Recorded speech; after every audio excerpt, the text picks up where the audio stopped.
আমার দুইটা কন্যা রয়েছে, দুইটা কন্যার একটা কন্যার সঙ্গে তোমার আমি বিয়ের ব্যবস্থা করতে চাই। সুবহানাল্লাহ। হযরতে মুসা আলাইহিস সালাম রাখালের দায়িত্ব পালন করতেছেন। 8 বছর মতান্তরে 10 বছর পার হয়ে গেল। মনে পড়ে গেল মায়ের কথা, বাবার কথা। এবার তিনি মাদিয়ান থেকে হিজরত করে চলে যাবেন মিশরে। মুসা কালিমুল্লাহ এসেছিলেন একাই। এবার তিনি মিশরে একাই যাবেন না, সঙ্গে আছেন দুইটা পুত্র সন্তান, আর সঙ্গে আছেন মুসা কালিমুল্লাহর সহধর্মিনী। জোরে জোরে বলি সুবহানাল্লাহ। এই যুবকেরা, একটু ভালোবাসা, একটু ভালো থাকা, একটু ভালোবাসার জন্য একটা নারীর প্রয়োজন আছে না নাই? আবার নারীটা আবার গার্লফ্রেন্ড তৈরি করলে হবে না, নারী হতে হবে একজন স্ত্রী। কথা বলেন ঠিক কিনা? মুসা কালিমুল্লাহ হিজরত করে আবার মিশরে চলে যাবেন, মিশরের বর্ডার ক্রস করবেন। এমন সময় হযরতে মুসা কালিমুল্লাহ তার সহধর্মিনী বাচ্চা সম্বাবা। মুসা কালিমুল্লাহ প্রচন্ড শীতের রাত, ডাক দিয়ে বলো, গো প্রাণের স্ত্রী, তুমি এখানে একটু দাঁড়াও। এই যে একটু অদূরে গাছের ওপর আগুন জ্বলতেছে, ওইখান থেকে হয়তোবা তোমার জন্য আমি আগুন নিয়ে আসতে পারবো, নয়তোবা আল্লাহ পাক আগুন থেকে তোমার আমার জন্য রাস্তা বের করে দিবে। আল্লাহর পয়গম্বর হযরতে মুসা কালিমুল্লাহ পা দুই পা করে আগুনের কিনারায় চলে গেলেন।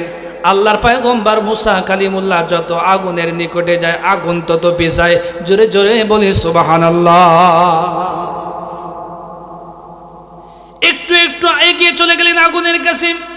আগুনের ভিতর থেকে জামাত বেরিয়ে গেল। আল্লাহ রাব্বুল আমিন বলেন, ইদরা নারান ফাকালা লি আহলিহিম কুসু ইন্নী আনাস্তু নারা।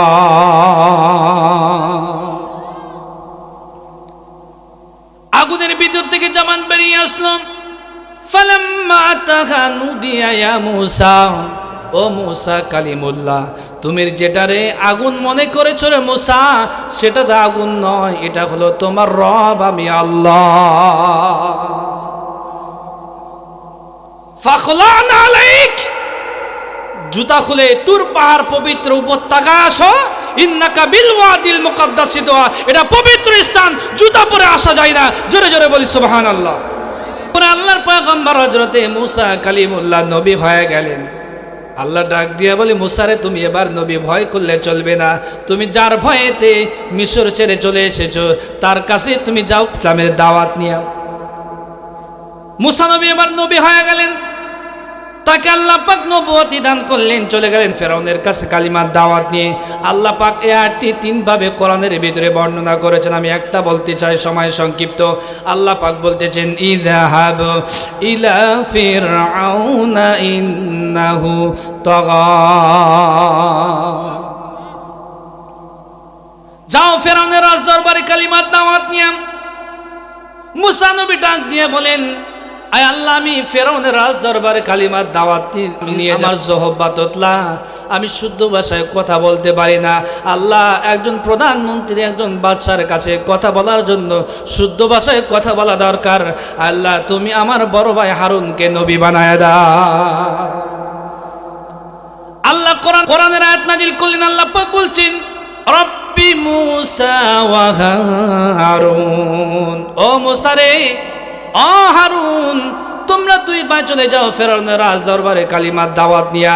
আল্লাহ সঙ্গে সঙ্গে ওহী নাজিল করে 2 ভাইকে নবী বানায় দিলেন। ফেরাউনের কাছে গিয়ে কালিমার দাওয়াত দিলেন। ফেরাউন ডাক দিয়ে বলে, মুসা রে, তুমি এত বড় নিমুখ হারাম, তুমি আমার বাড়িতে 1 নয় 2 নয়, কমপক্ষে 16 বছরে তোমারে খাবার দিয়েছি, জমি জায়গা দিয়েছি, ঘর বাড়ি দিয়েছি, সব কিছু দিয়ে তোমারে প্রতিষ্ঠিত করে দিয়েছি, তোমারে মানুষের মতো মানুষ করে দিয়েছি। তুমি আমার কাছে আবার কোন রবের দাওয়াত দিতে এসেছো? মুসা নবী ডাক দিয়ে বলে, ও ফেরাউন, শুনে নাও, এতদিন তোমার বাবার রাজত্ব তুমি চালিয়েছো, আজ থেকে তোমার রাজত্ব চলবে না। এখন থেকে যে আল্লাহ তোমারে আমারে সৃষ্টি করেছেন, ওই আল্লাহর রাজত্ব মেনে নিতে হবে। জোরে জোরে বলি সুবহানাল্লাহ। ফেরাউন মনে মনে চিন্তা করলেন, এই মুসারে যদি এত সস্তা আমি ছেড়ে দিই, তাহলে আমার ক্ষমতার চেয়ারে টেকবে না। আর আমি যদি ক্ষমতার চেয়ারে না থাকতে পারি, যত 2 নাম্বারি আর বাটমারি আর শয়তানি করেছি, জুলুম নির্যাতন করেছি, ক্ষমতার চেয়ারে না থাকলে আমি দেশেও থাকতে পারবো না। শুধু আমি না, আমার আন্ডা বাচ্চা নেতা কর্মীরা কেউ থাকতে পারবে না। ও ভাই, দেশ পরিবর্তন হওয়ার পরে কি স্বৈরাচার হাসিনা একাই পালিয়েছে না? আর আন্ডা বাচ্চা সবাই দেশ ছেড়ে পালিয়েছে, ঠিক কিনা? প্রভায়ের আমান সারাসি আক্রমণ করেছে, সামনে লোহিত সাগর মানে বাহারে কালজম, পালাবার কোনো উপায় নাই, বাঁচবার কোনো উপায় নাই। সাথী সঙ্গীরা ডাক দিয়ে বলে, ইয়া মুসা ইন্না লামুদরাকুন। আল্লাহর পয়গম্বর মুসা কালিমুল্লাহ ডাক দিয়ে বলেন, ইন্না মাইয়া রব্বি সায়াহদি। আল্লাহু আকবার। অচিরে আমাদের রব আমাদের জন্য পথ বের করে দিবেন, পথ বাতলায় দিবেন। প্রিয় ভাইয়েরা আমার, গভীর মনোযোগ। আল্লাহ ডাক দিয়ে বলে, মুসা রে তোমার হাতে কি? বলে, ক্বালা হিয়া আসায়া, আমার হাতে লাঠি। আল্লাহ ডাক দিয়ে বলে, মুসা রে তোমার হাতে লাঠি মুজিজা দ্বারা সমুদ্রে আঘাত করো। সঙ্গে সঙ্গে 12টা রাস্তা হয়ে গেল। বানি ইসরায়েলের 12টা ওই রাস্তা দিয়ে পার হয়ে চলে গেলেন। ফেরাউন পেছন থেকে আসতেছে, মনে করতেছে আমার বাবা তৈরি করা রাস্তা। মুসা তার সাথে সঙ্গীরা পার হতে পেরেছে, আমিও পড়ব। আল্লাহ বলে, আয় তোর সাথে আমার খেলা হবে রে ফেরাউন। এই খেলা তোমরা বারবার দেখিয়েছো, মাইক পেলে স্পিচ পেলেই বলতো খেলা হবে। কথা বলেন ঠিক কিনা? আমি বলতে চাই, আসো খেলার জন্য বয়স্করা যুবকেরা বসে আছো, পিঠের চামড়া থাকবে না। কথা বলেন ঠিক কিনা মুসলমান? আর সাথে সঙ্গীরা পানি খেয়ে সবাই শেষ। ফেরাউনকে আল্লাহ ডাক দিয়ে বলে, ফেরাউন রে তোরে মারবো, তবে একটু সময় দিব। পানি খায় একবার পটকা মাছের মতো ওপরে ভেসে উঠে আবার নিচে চলে যায়।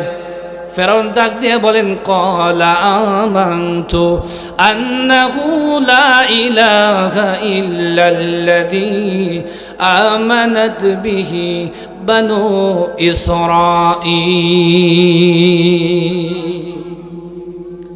ফেরাউন ডাক দিয়ে বলে, ক্বালা আমানতু, আমি ঈমান আনলাম, আন্নাহু লা ইলাহা ইল্লাল্লাযী আমানাত বিহি বানু ইসরাঈল। আল্লাহকে ফেরাউন এইভাবে বোঝাচ্ছে, আল্লাহ তুমি দেখো না, একটু আগে মুসা তার সাথী সঙ্গীরা পার হয়ে চলে গেল। ওই মুসা তার সাথী সঙ্গীরা যে রবের ওপর ঈমান এনেছে, আমি ফেরাউন সেই রবের ওপর ঈমান এনে মুসলমান হয়ে গেলাম। আল্লাহ ডাক দিয়ে বলে, তুই কিসের মুসলমান রে শয়তান? ওয়া আনতা মিনাল মুফসিদিন, তুই সবচাইতে বড় সন্ত্রাস।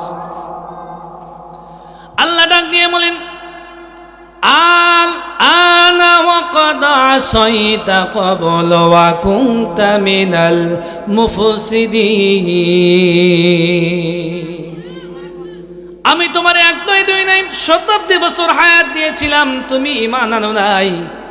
2 সময় মানুষের তাওবা কবুল হয় না। কয় সময়? 1 নম্বরে গারগারা মালাকুল মাউত যখন আপনার শিহরে চলে আসবে, আপনি যখন মালাকুল মাউতকে দেখে ফেলবেন, আপনি যতই কালিমা পড়েন তওবা ইস্তিগফার পড়েন, ওই সময়ে তাওবা কবুল হবে না। আর 2 নম্বরে মৃত্যুর সময় যদি আপনি তাওবা করেন, আল্লাহ ডাক দিয়ে বলবে, বান্দারে বহু সময় দিয়েছিলাম, ঠিক হওয়া নাই, সোজা হওয়া নাই, মরণের সময় সোজা হওয়া কোনো লাভ নাই। আল্লাহ ডাক দিয়ে বলে, ফেরাউন তোরা তো আমি আজকে মারবো। আল-ইয়াউমা নুনাজ্জিকা বিবাদানিকা লিতাকুনা লিমান খালফাকা আয়া ওয়া ইন্না কাসীরাম মিনান নাসি আন আয়াতিনা লাগাফিলিন। আল্লাহ ডাক দিয়া বলে, ফেরাউন তোর লাশ আজ মাটিতেও খাবে না, পোকামাকড়েও গসবে না।